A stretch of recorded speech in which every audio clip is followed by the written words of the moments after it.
natin Hindi siya. ba di-reban? Ay, hindi natin siya maririban, ma'am. Ba, ano yung treatment? Like, pang ano Keratin blue out. Kailangan kasi ng buhok mo yung treatment. hindi siya yung mag-straight. Malilis siya, mga 20 to 30%.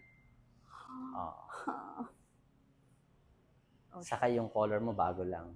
Yung color, basic color lang. Yes, basic color lang magagawa Which natin. is, like, Actually, yung kulay mo, okay naman siya, bago pa lang siya.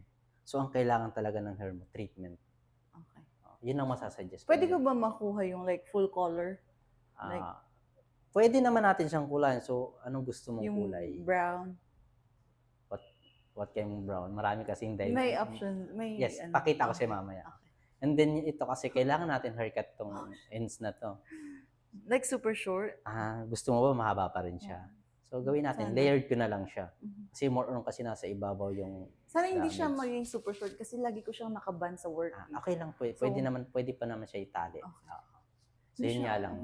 Mas bawasan lang natin yung damage. Okay. Sige, pakita ko sa yung color. Okay. Saan ka pa galing? Sa US. US Kapatid pa. ako ni Leo.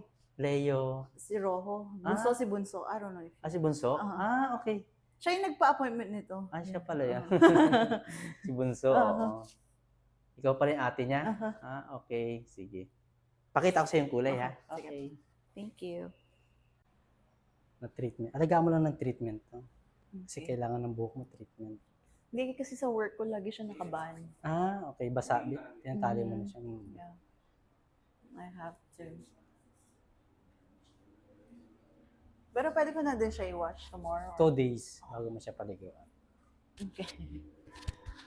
Tiis muna. Pero mas soft siya pag binasa. Pag pinaliguan mo na siya. Mapapansin mo naman siya dun sa before. This is nice. Diba? Mas okay na yung Yung length ng buhok mo, ganun pa rin. Nag-layered lang ako sa ibabaw. Yung kulay, okay lang ba? It's nice. It's okay. Thank you so much. Thank you. Sinundo ka na ni Bunso. I know. Thank you.